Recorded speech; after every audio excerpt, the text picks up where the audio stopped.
نے ہر انسان کے ساتھ ایک محافظ فرشتہ پیدا کیا ہے، اور اگر وہ محافظ فرشتہ انسان کے ساتھ نہ ہو، شیاطین انسان کو ویسے مار ڈالیں، انسان کو قتل کر ڈالیں، اگر اللہ نے حفاظت کے لیے فرشتہ معمور نہ کیا ہو۔ یہ انسان کے دشمن ہیں، اور انسان کو شیاطین راہ مستقیم سے ہٹانے کے لیے دن رات کوش ہیں۔ پھر یہ اتنا مکار دشمن ہے، ہر ایک کو ایک لاٹھی سے نہیں ہانکتا، اسے پتہ ہے کہ کس کو کیسے بھٹکانا ہے۔ ایک شب زندہ دار جس کو سحری کے وقت اٹھ کے آنسو بہانے کا لطف ملتا ہے، اب شیطان اس کو کہے کہ سحری کے وقت اٹھا نہ کر، تو وہ شب زندہ دار جب اس کے آنسو مسلح میں جذب ہوتے ہیں اور وہ اترتے ہوئے آنکھوں سے آنسو اتنی لذت اسے دیتے ہیں کہ دنیا ما فیہا کی لذتیں ایک طرف اور یاد خدا میں رونا ایک طرف۔ اب شیطان کسی کو کہے کہ سحری کے وقت اٹھا نہ کر، تو کوئی شیطان کی یہ بات تھوڑی مانے گا، تو شیطان اسے یہ کہتا بھی نہیں ہے، اسے کہتا ہے نہیں اٹھا کر، لیکن صبح بتا دیا کر کے میں تہجد گزار ہوں، اسے ریا میں مبتلا کرے گا۔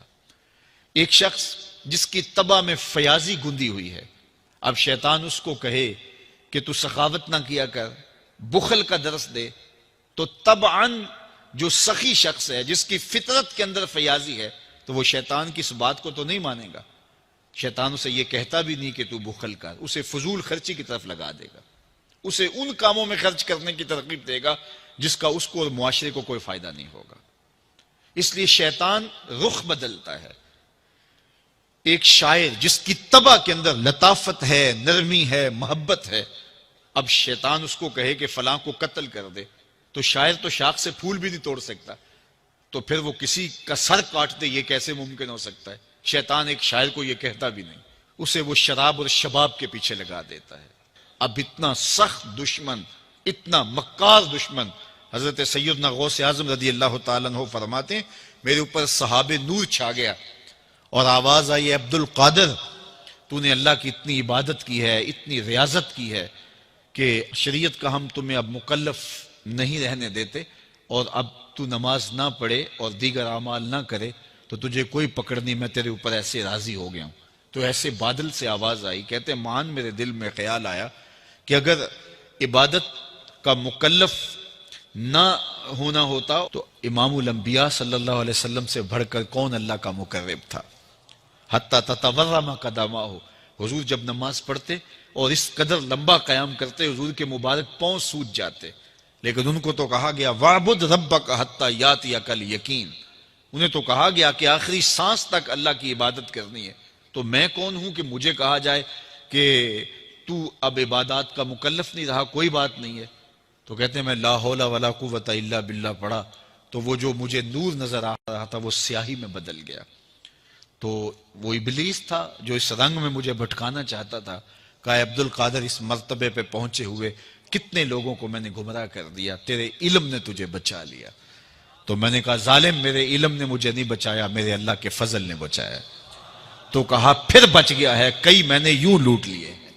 تو اتنا مکار دشمن ہو جو ہمارے اوپر مسلط ہے اور دن رات کوشاں ہے ہماری متاع عمل لوٹنے کے لیے، متاع ایمان لوٹنے کے لیے، تو پھر مجھے بتاؤ کہ ہم کیا غافل ہو کے بیٹھیں گے؟ ایسے ناپاک وجود کا مقابلہ کوئی آسان ہے جو ہماری متاع عمل لوٹتا ہے، متاع ایمان لوٹتا ہے، ہمیں عمل کرنے نہیں دیتا، کریں تو وسواس ڈال رہا ہوتا ہے، کر لیں تو ریا میں اور تکبر میں مبتلا کر کے، عجب میں مبتلا کر کے کیا ہوا عمل بھی لوٹ لیتا ہے۔ مجھے بتاؤ یہ کوئی جو ہے وہ سوکھا کام ہے کہ ہم مقابلہ کریں؟ اب ماہ سیام میں روزے سے بھوک بھی کاٹتے ہیں اور قرآن مجید کی تلاوت اور دیگر معمولات کے لیے ہمیں تنہائی بھی میسر آتی ہے، اور اسی طرح ہمیں روزے سے جو ہے وہ اپنی زبان کو کنٹرول کرنے کا درس بھی ملتا ہے۔ تو روزہ تمہاری زبان کا محافظ بن جاتا ہے، پھر روزہ تمہاری شہوات کے کنٹرول کا ذریعہ بن جاتا ہے، اور روزہ تنہائی کی وجہ سے اختلاط سے جو خرابیاں پیدا ہوتی ہیں ان سے تمہیں بچا لیتا ہے۔ تو گویا ماہ سیام اللہ تعالیٰ کی رحمتوں کا ایک روپ ہے، اور یہ ایک مہینے کا تربیتی کورس ہے جس کے ذریعے سے ہم اپنے باطن کی صفائی کر سکتے ہیں اور اندر کی غلاستیں، اندر کے میل کچیل مٹا سکتے ہیں۔ ارشاد فرمایا جو اللہ سے ڈرے اللہ اس کے لیے راستے کھول دیتا ہے، اور اللہ اس کو وہاں سے دیتا ہے جہاں سے اسے گمان بھی نہیں ہوتا۔ وَمَن يَتَوَكَّلْ عَلَى اللَّهِ فَهُوَ حَسْبُهُ، اور جو اللہ پر بھروسہ کرے اللہ اس کے لیے کافی ہو جاتا ہے، اس کی ضروریات کا وہ خود کفیل ہوتا ہے، اور اس کے کام اس کے ذمہ کرم پہ ہوتے ہیں، کو ہو کے دیکھے اس کا۔ تو جو اللہ سے ڈرے اللہ اس کے لیے راستے بناتا ہے۔ حضرت عوف بن مالک رضی اللہ تعالی عنہ الاشجعی حضور کی خدمت میں حاضر ہوئے اور عرض گزار ہوئے کہ میرا بیٹا سالم مشرکین کی قید میں ہے اور میں فاقوں کی حالت میں ہوں، تو فرمایا آل محمد کے پاس ایک سیر جو ہیں، بس اس کے علاوہ ہمارے پاس بھی کھانے کے لیے دنیاوی اسباب نہیں ہیں۔ کہا صبر کرو اور اللہ سے ڈرو، اور لا حول ولا قوت الا باللہ کثرت کے ساتھ پڑھو۔ یہ ایسا وظیفہ ہے، ایک حدیث پاک میں آتا ہے کہ یہ 99 بیماریوں کا علاج ہے، اس میں سب سے کم درجے کی بیماری ہم اور غم ہے، یہ دکھوں کا مداوع ہے، مشکلات کا علاج ہے، اور یہ وظیفہ میرے حضور نے بتایا۔ حضرت ابو ذر غفاری رضی اللہ تعالیٰ عنہ کو حضور نے 5 چیزیں بتائی تھیں، ان میں سے 5ویں چیز یہ تھی کہ ابو ذر کثرت کے ساتھ لا حول ولا قوت الا باللہ پڑھا کرو۔ فرمایا عرش الہی کے نیچے ایک خاص خزانہ ہے، یہ وظیفہ وہاں سے آیا ہے، یہ زندگی میں معمول بنا لو، جب پھنس جاؤ مشکلات میں آ جاؤ تو لا حول ولا قوت الا باللہ پڑھو، اللہ راستے کھولے گا۔ تو حضور نے 3 چیزیں فرمائی، اللہ سے ڈرو، صبر کرو، اور کثرت کے ساتھ لا حول ولا قوت الا باللہ پڑھو۔ وہ فرماتے ہیں کہ میں یہ عمل شروع کیا، ابھی گھر میں بیٹھا ہی تھا کہ دروازے پہ دستک ہوئی، تو میں اٹھا کہ دروازہ کھولوں دیکھوں کہ کون ہے، تو دروازہ کھولا، دیکھا میرا بیٹا کھڑا ہے اور اس کے پیچھے 100 اونٹ کھڑے ہیں۔ تو میں نے کہا کہ تم اور یہ اونٹ؟ کہا مجھے موقع لگ گیا، میں ان کی قید سے بھاگ آیا اور آتے آتے ان کے 100 اونٹ بھی ہانک لایا ہوں۔ وَيَرْزُقْهُ مِنْ حَيْثُ لَا يَحْتَسِبُ، وہ تمہیں وہاں سے رزق دے گا جہاں سے تمہیں گمان بھی نہیں، اس کے ہو کے تو دیکھو۔ اللہ اکبر، اللہ کے ہو جاؤ تو پھر وہ تمہاری ضرورتوں کا کفیل ہو جائے گا۔ فرمایا حضرت عبداللہ ابن مسعود رضی اللہ تعالیٰ عنہ نے کہ کسی شخص کو فقر و فاقہ آ جائے تو وہ لوگوں کو بتائے کہ میں آج کل بڑے مشکل حالات میں ہوں، ہر وقت لوگوں کو بتاتا رہے تو اس کی مشکل بڑھے گی، اس کی مشکلیں آسان نہیں ہوں گی اس طرح۔ اور اگر وہ اپنی اس مشکل کو کسی سے شیئر نہ کرے بلکہ مصلی بچھا کے اپنے رب سے کہے کہ مالک فقر و فاقہ آ گیا ہے اور اس کا علاج تیرے پاس ہے، اس مرض کا مداوع تیرے پاس ہے۔ تو حضرت عبداللہ ابن مسعود فرماتے ہیں کہ رسول کریم نے فرمایا جلد یا بدیر اللہ اس کو مالا مال فرما دے گا۔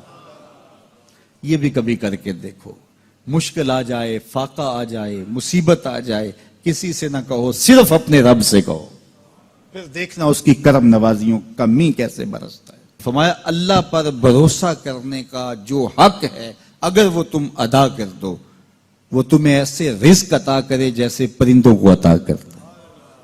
ہم تو دکان پہ جانا ہوتا ہے، فیکٹری میں جانا ہوتا ہے، ہم اپنے کاروبار پہ جانا ہوتا ہے، نوکری پہ جانا ہوتا ہے، مزدوری پہ جانا ہوتا ہے، ہمیں پتہ ہے کہاں آج صبح جانا ہے، لیکن پرندوں کو کوئی پتہ نہیں ہوتا کہاں جانا ہے، راس المال بھی نہیں ہوتا، لیکن صبح نکلتے ہیں، شام کو کبھی بھی خالی پیٹ نہیں آئے۔ بن توکل پنچھی اڑ دے، خرچ نہ پلے زیرا ہو۔ گھر سے خالی پیٹ نکلتے ہیں، جب واپس آتے ہیں تو پیٹ بھرے ہوئے ہوتے ہیں، اور پھر جو ان کی ضرورت ہوتی ہے اللہ وہ ساری ضرورتیں پوری کرتا ہے، جو ضرورت ان کی ہوتی ہے۔ یہ شیر کتنا گوشت کھاتا ہے اللہ روز اسے دیتا ہے، یہ ہنس روزانہ سچے موتی کھاتے ہیں، اور آپ مارکیٹ میں لینے جائیں لاکھوں روپے لگا کے تولے ماشے کے حساب سے آپ خریدتے ہیں، پھر بھی آپ کو یقین نہیں ہوتا کہ یہ سچے ہیں یا 2 نمبر ہیں۔ اور ہنس دنیا پہ کروڑوں جانور پائے جاتے ہیں، روز کھاتے ہیں، صبح بھی، شام بھی، دوپہر بھی، پیٹ بھر کے کھاتے ہیں، اللہ روز انہیں عطا کرتا ہے۔ کہا اس پہ تھے تو بوڑھے بزرگ جو مسجد میں جانے سے قاصر تھے وہ گھروں میں بیٹھ کے قرآن پڑھتے ہوتے تھے، اور عموماً ظہر کے وقت بھی اور صبح کے وقت بھی گھروں سے قرآن پڑھنے کی آوازیں آیا کرتی تھی۔ آج گھروں سے پاپ میوزک کی صدائیں سننے کو تو ملیں گی، لیکن قرآن کے نغمے موقوف ہو گئے. یہی وجہ ہے کہ آج ہمارے گھروں سے برکت روٹ گئی ہے. دولت کی فراوانی کے باوجود، وسائل کی کثرت کے باوجود، اسباب آسودگی حاصل ہونے کے باوجود نہ آسودگی ہے، نہ سکون ہے، نہ طمانیت ہے، نہ برکت رہی، اس لیے کہ ہمارے گھروں سے قرآن رخصت ہو گیا. آج صبح اٹھ کے فیس بک کا چہرہ تو دیکھتے ہیں لیکن قرآن کا نقشہ نہیں دیکھا جاتا. تو برکت کے قافلے گھروں سے رخصت ہو گئے اور گھر برکتوں اور رحمتوں سے خالی ہو گئے. آج بھی اگر ہم نے گھروں میں برکتوں کو واپس بلانا ہے، رحمتوں کو اپنے گھروں میں واپس لانا ہے، تو قرآن مجید کی تلاوت کو اپنے معمولات میں شامل کر لیجئے گا. پھر گھر میں آسیب کا سایہ نہیں ہوگا، ٹونا اور جادو نہیں ہوگا. پھر کسی بابے اور ملنگ کے پاس جا کر کے آپ کو اپنے مسائل نہیں بتانے پڑیں گے. آپ کے گھر میں قرآن ہے، سارے دکھوں کا علاج اسی مرشد کے پاس ہے. ساری مصیبتیں اور ساری مشکلیں اور سارے مصائب اسی قرآن کے دامن سے دور ہوتے ہیں اور اسی قرآن سے وابستگی سے گھر میں برکتیں اترتی ہیں. پھر آپ کو نہ آسیب، نہ جادو، نہ ٹونا، اور نہ کسی نے کوئی بندش کی ہے، نہ کسی نے کوئی مسئلہ کیا ہے، کچھ نہیں ہوگا. آپ کے گھروں پہ رحمتوں کے سائے ہوں گے، اس لیے کہ آپ کے گھروں میں قرآن جب تلاوت ہوگی تو رحمتوں کے فرشتوں کا نزول ہوگا. تو جب رحمتوں کے فرشتے تمہارے گھر میں اتریں گے تو پھر کوئی مصیبت، کوئی پریشانی، کوئی بندش، کوئی دکھ آپ کے گھروں میں نہیں ہوگا. اس لیے قرآن مجید کی تلاوت کو اپنے معمولات زندگی میں شامل کیجئے. دیکھیے یہ رمضان المبارک کا مبارک مہینہ اکثر گھروں کے اندر قرآن مجید کی تلاوت کا معمول رہا، اور جو دن باقی ہیں ان ایام میں تلاوت کلام مجید کا معمول باقی رہے گا. تو اس کی برکتیں آپ اپنی آنکھوں سے دیکھ رہے ہیں.